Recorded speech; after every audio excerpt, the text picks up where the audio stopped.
हिंदी में यूपीएससी की तैयारी से संबंधित प्रोग्राम्स को देखने के लिए सब्सक्राइब करें स्टडी IQIAS हिंदी।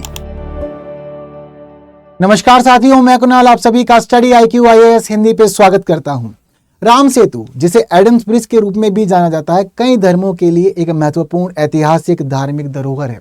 लेकिन इस सब के बावजूद कहीं ना कहीं सभी धर्मों का पक्ष इस पे अलग अलग है और फिलहाल भारत में ये मांग की जा रही है कि राम सेतु को एक राष्ट्रीय धरोहर स्थल के रूप में घोषित कर दिया जाए, क्योंकि इसका भारत में ऐतिहासिक धार्मिक महत्व के बावजूद पर्यावरणीय महत्व भी बहुत ज्यादा है। अब इसी के अकॉर्डिंग एक पिटीशन सुप्रीम कोर्ट में पहुंची है और सुप्रीम कोर्ट ने केंद्र सरकार से इस पूरे मामले पर जवाब मांगा है। इन सभी बातों को आइए समझते जानते हैं। तो फिलहाल हमारे टाइटल का कहना है, Supreme Court issues notice to centre on plea to declare Ram Setu national monument, New Delhi. अब क्या क्या मामला इसमें निकल के आ रहा है और क्यों राम सेतु को नेशनल मॉन्यूमेंट बनाए जाने की डिमांड हो रही है, और साथ ही एक पर्यावरणीय मुद्दा, एक परियोजना का मुद्दा भी राम सेतु से जुड़ा हुआ है, इसके ऊपर नजर डालते हैं। तो फिलहाल सुप्रीम कोर्ट ने राम सेतु को राष्ट्रीय स्मारक घोषित करने संबंधी याचिका पर केंद्र सरकार से मांगा है जवाब। अब दरअसल जो याचिका है, ये याचिका अपने आप में बड़ी महत्वपूर्ण है, क्योंकि ये याचिका लगाई गई है भारतीय जनता पार्टी के ही पूर्व राज्यसभा सांसद सुब्रमण्यम स्वामी के द्वारा। अब इन्होंने पिटीशन लगाते हुए फिलहाल कोर्ट से ये कहा है कि आप केंद्र सरकार से ये मांग कीजिए कि राम सेतु को राष्ट्रीय स्मारक घोषित करने के लिए जल्द से जल्द निर्णय लिया जाए और इस पर कार्य किया जाए। अब इस दौरान यह मामला सुप्रीम कोर्ट में सुनवाई में काफी लंबे समय से लंबित है और ये पिटीशन कोई नई पिटीशन नहीं लगी है। दरअसल ये पिटीशन लगाई गई थी 2023 में, जिस पिटीशन का अभी तक समाधान नहीं हो पाया और इस पिटीशन पे काफी लंबे समय से सुनवाई चल रही है। वर्तमान में इस पिटीशन पे सुनवाई कर रहे हैं सुप्रीम कोर्ट के न्यायाधीश विक्रम नाथ और न्यायाधीश संदीप मेहता। अब दरअसल इन दोनों ने इस पूरे मामले पे सुनवाई करते हुए केंद्र सरकार से जवाब तो मांगा है। अब पिटीशन में क्या क्या शामिल है, क्या है जुड़े हुए तमाम मुद्दे, सब कुछ समझेंगे। लेकिन पहले समझते हैं कि राम सेतु दरअसल क्यों अपने आप में बहुत खास है। देखो, राम सेतु सबसे ज्यादा खास भारत के लोगों के लिए इस वजह से है क्योंकि सभी यही मानते हैं, जो हमारी मान्यता है वो ये मान्यता है कि जिस समय माता सीता का हरण हुआ था, उस समय माता सीता को वापस लाने के लिए जब भगवान श्री राम श्रीलंका जा रहे थे, तो उस दौरान भारत और श्रीलंका के बीच में एक बड़ा गैप था और जल का गैप था। अब उसी पानी को पार करने के लिए एक सेतु बनाया गया था और उस सेतु को बनाने में मुख्य भूमिका निभाई थी नल और नीव ने, और जो पत्थर वहां पर इस्तेमाल किए गए थे उन सभी पत्थरों पर भगवान श्री राम का नाम लिखा गया था, जिसके बाद वो पत्थर तैरने लगे थे और इसी प्रणाली से, इसी विधि के अकॉर्डिंग ये पूरा का पूरा सेतु तैयार हुआ था। इसी सेतु से भगवान श्री राम अपने सभी सेना के साथ में श्रीलंका गए थे और रावण का वध करके वो वापस देश में आए थे। अब ये जो सेतु है वो हिंदू धर्म के लिए बहुत ज्यादा महत्वपूर्ण है, बहुत ज्यादा खास है। अब ये जो ब्रिज है इसकी लंबाई है 30 किलोमीटर या फिर 18 मील, इसको हम कह सकते हैं। ये जो सेतु है, ये सेतु तमिलनाडु के दक्षिण पूर्वी तट पर चूना पत्थर की चट्टानों की एक पूरी की पूरी श्रृंखला, यानी कि चूना पत्थर की चट्टानें और सारे सीक्वेंस में इसी प्रकार आपस में एक दूसरे से जुड़े हुए हैं। कौन कहां से किस पॉइंट को कनेक्ट कर रहा है, तो देखिए तमिलनाडु में रामेश्वरम के पास एक पम्बन द्वीप है, तो पम्बन द्वीप से ये सेतु शुरू होता है और श्रीलंका के उत्तरी तट पर मन्नार द्वीप पर जाकर के इस सेतु समाप्त हो जाता है।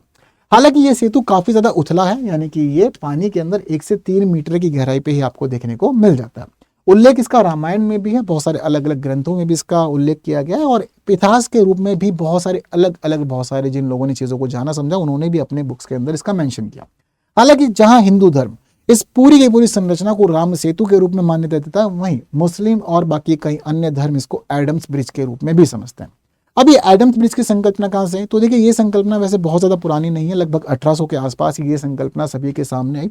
अब दरअसल बहुत सारे धर्म के लोग ऐसे हैं जो ये मानते हैं कि दरअसल ये राम सेतु नहीं है, ये एडम्स ब्रिज है, क्योंकि जिस समय आदम ने अवतार लिया था और वो जब जमीन पे उतरे थे तो उस दौरान सबसे पहले वो श्रीलंका गए थे और श्रीलंका के अंदर श्रीपाद पर्वत पे जाकर के उन्होंने स्थान लिया था।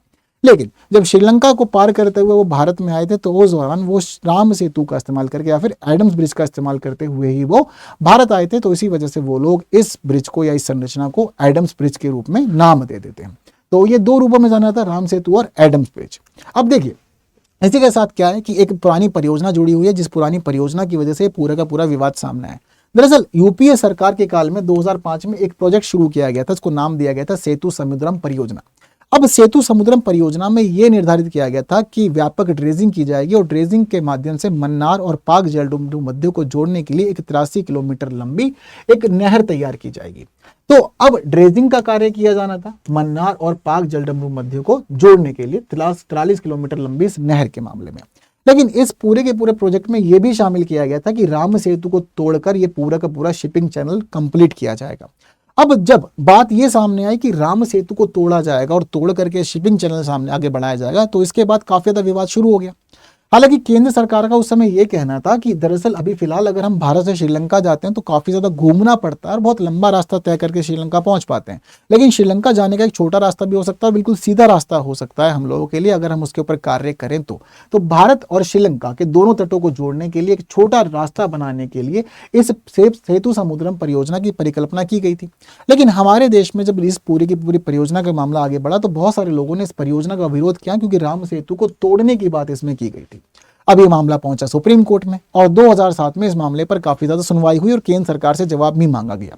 उस समय जो कांग्रेस की सरकार थी या यूपीए सरकार थी, उस सरकार ने जवाब देते हुए सुप्रीम कोर्ट को यह बताया कि देखिए, दरअसल ये जो संरचना है जिसको हम राम सेतु के रूप में जानते हैं, इसका कोई भी वैज्ञानिक प्रमाण नहीं है और ना ही कोई वैज्ञानिक आज तक ये माना है कि इसे भगवान श्री राम ने ही तैयार किया था या इसका कोई ऐतिहासिक धार्मिक महत्व बना हुआ है।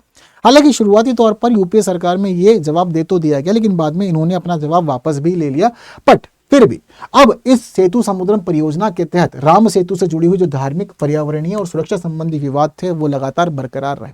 धार्मिक विवाद इस वजह से क्योंकि ये एक धार्मिक संरचना है, लोगों की आस्था जुड़ी हुई है और लोग बहुत ज्यादा विश्वास इस संरचना में करते हैं और सभी का ये मानना है कि भगवान श्री राम के समय ही इसको बनाया गया था और भगवान श्री राम ने इसका निर्माण कार्य करवाया था।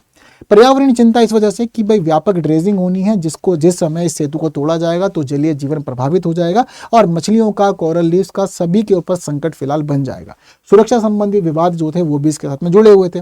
अब इन सभी मामलों को जोड़ते हुए पिटीशन दर्ज की गई और फिर उसके बाद सुप्रीम कोर्ट ने इस पूरे के पूरे काम के ऊपर रोक लगा दिया गया। कह दिया गया कि सेतु समुद्रम परियोजना तब तक आगे नहीं बढ़ेगी जब तक कि याचिकाओं का समाधान नहीं हो जाएगा। और 2007 से आज 2025 हो चुका है, अभी तक इस पूरे मामले में पिटीशन का समाधान नहीं हुआ।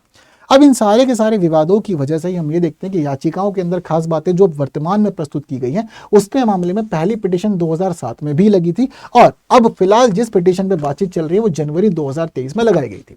अब यह मांग की जा रही है कि राम सेतु को फिलहाल आप राष्ट्रीय धरोहर घोषित करें, क्योंकि इसका धार्मिक महत्व भी बहुत ज्यादा है और भारत के इतिहास से जुड़ाव भी रखता है।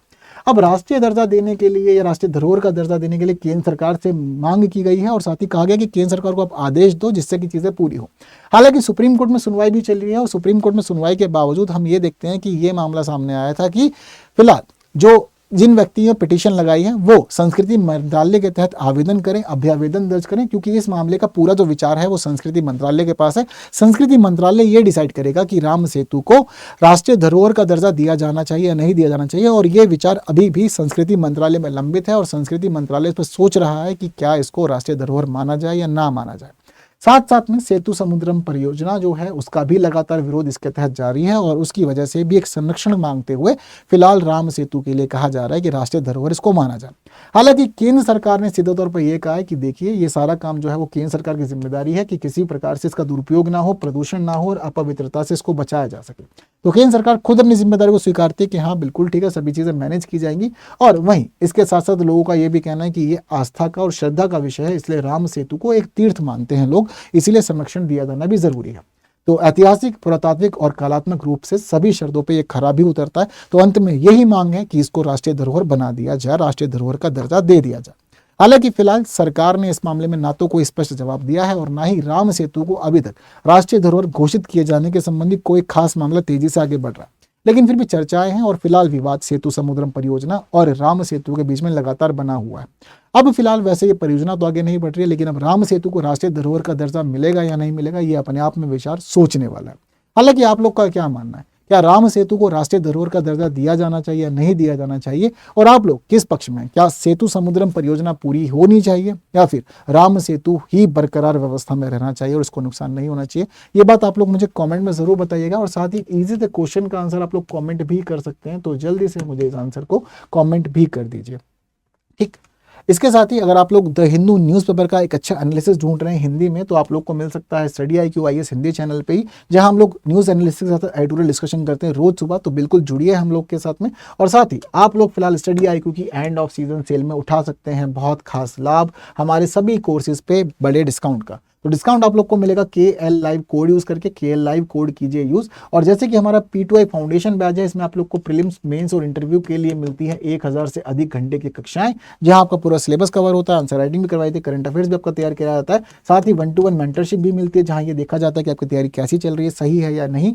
इसके साथ ही आप लोग को स्टडी मटेरियल के लिए परेशान नहीं होना पड़ता, पूरा स्टडी मटेरियल प्रोवाइड किया जाता है, साथ ही आप लोग को टेस्ट सीरीज भी प्रोवाइड की जाती है। और अगर आप मंथली टॉप टेस्ट परफॉर्मर बनते हैं तो 11,000 का कैश प्राइज आपको मिलता है, और साथ ही आपकी पूरी फीस रिफंड भी हो जाती है अगर आप लोग प्रीलिम्स एग्जाम क्लियर करते हैं बैच में एनरोल रह के। तो 31 अगस्त लास्ट डेट है, इसलिए एनरोल कीजिए KL लाइव कोड से, जो आपको एक बड़ा डिस्काउंट दिला सकता है। और आप मेरे साथ जुड़ सकते हैं टेलीग्राम पे, इंस्टाग्राम पे, फेसबुक पे, एक्स पे, साथ ही हमारा टेलीग्राम चैनल भी ज्वाइन कर सकते हैं, जहां हम फाइल्स को भी शेयर करते हैं, और साथ ही हमारा बाकी डिस्कशन भी यहीं पे होता रहता है। तो बस फिलहाल आज के लिए इतना ही। जो महत्वपूर्ण बातें की जानी थी वो सारी बातें बहुत अच्छे से हम लोगों ने डिस्कस कर ली है। मैं उम्मीद करता हूँ कि सब कुछ आपको अच्छे से क्लियर हुआ होगा। मेरे प्रश्नों के जवाब दिए बिना कोई नहीं जाएगा, और वीडियो को शेयर जरूर करना है। जिन्होंने लाइक नहीं किया, लाइक किए बिना कोई नहीं जाएगा, लाइक जरूर कीजिए। तो बाकी ऐसी इन्फॉर्मेटिव वीडियोस को देखने के लिए बने रहिए study IQ IAS Hindi YouTube channel पे। Thank you so much. जय हिंद। हिंदी में UPSC की तैयारी से संबंधित प्रोग्राम्स को देखने के लिए सब्सक्राइब करें स्टडी IQ IAS हिंदी।